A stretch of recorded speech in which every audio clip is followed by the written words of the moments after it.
कानून के मुताबिक चलने पे, लेकिन जो नहीं लगता तो फिर सारी गल फिर घर ही जाना अपने पाकिस्तान। ज़्यादा तकलीफ वाली गल है कि लगते क्यों नहीं पे वीज़े क्यों नहीं लगते, ये नहीं सब क्यों समझ आती। पूरे वक्त तो पहले असी क्यों किसी की उम्मीद पई है तो असी फिर अपना घर जाने का इंतजाम करने। बड़ा खैबरनाक ही वाक़या होया फिर, बस पता नहीं साड़ी ज़बान क्यों ताला लगा क्यों नहीं दस पा रहे। आ बिल्डिंग है ठीक है, तो हम उतो कंप्रेसर गर्म करके बैठे हैं, कंप्रेसर भी सड़ जाते हैं। चलो सड़ जाएगा तो आपे सुकून ना पै जाएगा। तो भैड़ी है कि एक चीज़ ठंडी नहीं करती भी तो तुम उसको क्यों चला रहे हो, उन्होंने बंद कर दो ठीक है। उन्होंने सल चला के उनका बेड़ा गर्क कर देना ठीक है। हम 10-12 घर ही होंगे। देखो A few moments later. अस्सलामुअलैकुम, क्या हाल है दोस्तों, वीरो ठीक ठाक हो, राजी बाजी हो, फिटफाट हो। मैं तुहाडा परदेसी भरा दुबई तो गल कर रहा तो नाश्ता करके फिर इंशाल्लाह अज पूरे दिन का वीलॉग बनाना, भरा दे नाल जुड़े रहना। तो बाकी इंशाल्लाह जी अज की मालूमात होगी इंशाल्लाह तुहानूं दसदे रहांगे। वीज़ा खत्म हो जाए, पिछे रह गए हैं 5 दिन रह गए हैं, चाहे 6वां दिन चलता पे। बाकी अल्लाह खैर करेगा इंशाल्लाह। 5 दिन रह गए वीज़ा खत्म होने के। मैं हुण इंशाल्लाह नाश्ता करके तो सुबह अरबिया ने फोन मार दिते सी कि एसियां दे काम करने ने, तो पिछे 5 दिन रह गए हैं। ਜਿਹੜਾ ਕੰਮ ਹੁੰਦਾ ਹੁਣ इंशाल्लाह दफा दफा ਆਪਾਂ ਉਹ ਕੰਮ ਕਰਨੇ ਨੇ।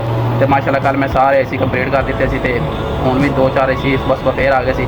ਉਹ ਸਾਹਮਣੀਆਂ ਬਿਲਡਿੰਗਾਂ ਉਹਨਾਂ ਵਿੱਚ ਅਸੀਂ एसी ਲੈ ਕੇ ਆਏ। ਸੁਬਹ ਮੈਂ ਕਰਬੀ ਦੇ ਘਰ ਕੰਮ ਕਰਨ ਜਾਣਾ एसी ਦਾ, ਤੇ ਮੈਂ ਹੁਣ ਉੱਥੇ ਆਇਆ एसी ਦਾ ਕੰਮ ਕਰਾਂ ਠੀਕ ਹੈ। ਅੱਜ ਮਾਸ਼ਾਅੱਲਾ सूरज भी फुल जोबन ते तुहानूं पता जून जुलाई की गर्मी भी फिर फुल जोरों शोर होती है। एसी है ठीक है माशाल्लाह सही है, हर चीज़ ओके आ, पर भाई वो नहीं टेकते, उन्होंने फिर भी गर्मी लगती है। अल्लाह जाने हूँ भरा मेरा चेक करता फिर बेने की पोजीशन, लेकिन गर्मी तो फुल जोर से सब चलती पई, 1 मिनट नहीं खड़ा होया जा रहा। तो हुण एक होर एसी उन्हें दसिया ठीक है, हुण एक एसी दूसरा मैं खोलिया क्योंकि चेक करना कि रोला कैपेसिटर उनका बदलिया, लेकिन हजे चलिया नहीं था। चेक करने फिलहाल पोजीशन की सूरत हाल। माशाल्लाह इलाका बहुत खूबसूरत है ठीक है। नवे घर बनते पे, नवी कलोनी ठीक है। मैं ओमान के इलाके से आया, या देखो कितने प्यारे घर बनते पे थे ठीक है। आ मशीन लगियां ने घर में बनदियां पई ठीक है। वो सामने एक नवी मस्जिद बनी बिल्कुल थोड़े दिन पहले ठीक है। तो वे लोग तकरीबन 10-12 घर ही होंगे। देखो चारों तरफ तकरीबन 10-15 या 20 घर होंगे। आ मस्जिद एक वो सामने अगे मस्जिद है ठीक है। तो माशाल्लाह वे लोग कि ज़बरदस्त इन्होंने सहूलत मुयसर है।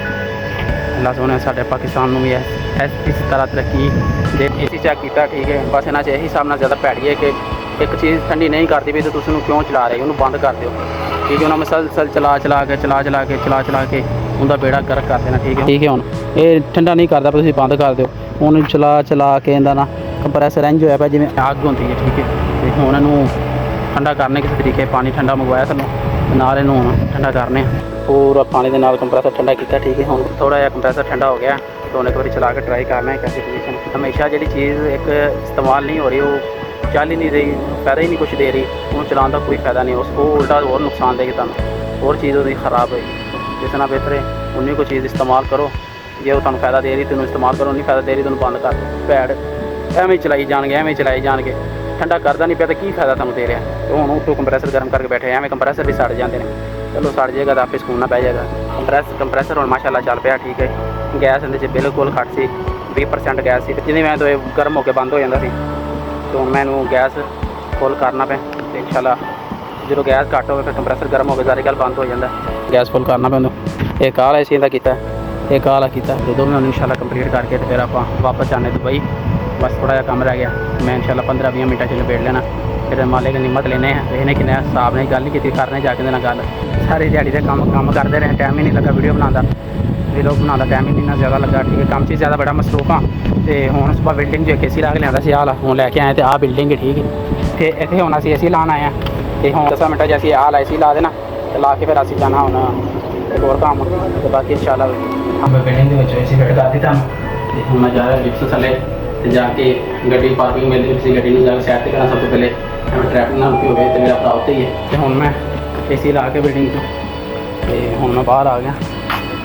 कोई नहीं ट्रैफिक तो कोई नहीं ऐसी ज़्यादा, तो सानू ऐसी टेंशन कि ट्रैफिक बड़ी ज़्यादा होनी है। तो इस गलों मैं फिर जल्दी वापस एसी ला के आ गया। तो बिल्डिंग बहुत प्यारी है, ज़बरदस्त है, बड़े अच्छे फ्लैट बने ने।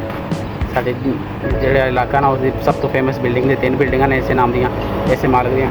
तो बहुत प्यारी बिल्डिंग है, बहुत ज़बरदस्त।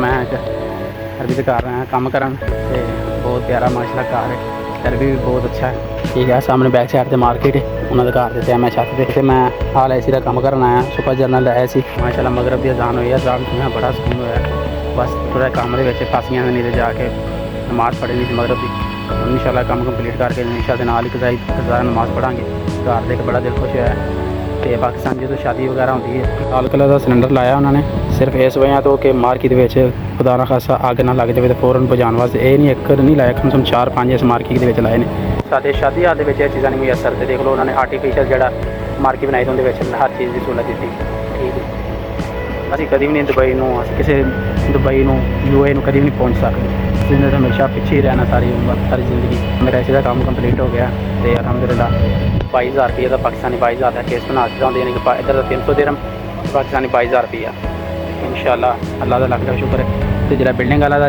उनका सिर्फ सर्विस किया मोटर खुद ही लैके आए मोटर खराब थी मोटर ला दी थी तो उन्हें कोई माशाल्लाह 150 दिरहम लिया वो भी तकरीबन 11-12,000 रुपये बनता है अल्लाह का शुक्र है माशाल्लाह सही अज का दिन चलिया हूँ इस तो बाद एक और अरबी के घर जाना ओमान के तो उत्थे एसी का काम करन जाना तो फिर उनका वेखो की सूरत हाल है बाकी अलहमदुलिल्लाह अल्लाह का शुक्र है अल्लाह काम दे रहा अल्लाह देंदा ही रहे सारी दिहाड़ी का काम कंप्लीट करके काम कर करके हूँ असीं आए हैं इंज लगता जिवें मिस्त्रियों का काम करके आए हैं ठीक है एसी बड़े गंदे दो मिल गए सी उन्होंने का काम करके आए तो ये हूँ ही दुकान पर आए थे फिर आ विंडो एसी छड्डना सी इन्हूं माशाल्लाह इन्हूं मैं चेक करके तो मैं छड्ड के फिर जाने घर तो बाकी अज का आप प्रोसीजर चल रहा सारी दिहाड़ी काम से नहीं फुर्सत मिलती भी जैसे अपना चैकिंग ठीक कराना तो हूँ इंशाल्लाह चेक करवाने किसी को की पोजीशन चलती पी की पोजीशन चलती पी अज फिर बड़ा खैबरनाक ही वाक़या होया फिर बस पता नहीं साड़ी जबान क्यों ताला लगा क्यों नहीं दस पा रहे बंदे तो बंदे ही बस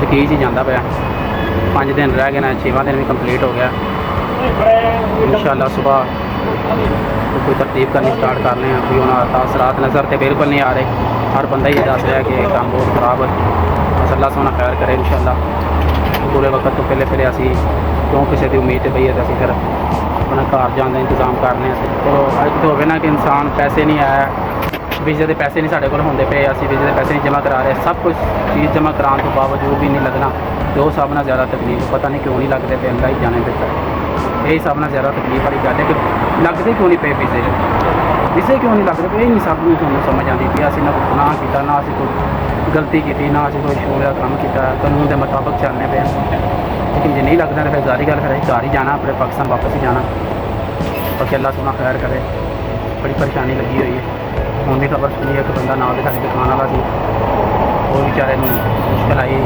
उनका भी खत्म होया सी हो गया लै गए ना साई बाकी तो करी से अज का भी लोग अपने भरा दो इजाजत देखो सोचो समझो परदेसियों के नाल की बीत रही तो काम की टेंशन तो है टेंशन तो घर की टेंशन बहुत बुरा हाल होया पिया इस टाइम बहुत ज़्यादा बुरा हाल है हो सके अपने भरा सपोर्ट करो आने वाले वक्त असीं सेफ रहिए चैनल को सबसक्राइब कराइए तो वीडियो शेयर कराइए अल्लाह ने के बहाने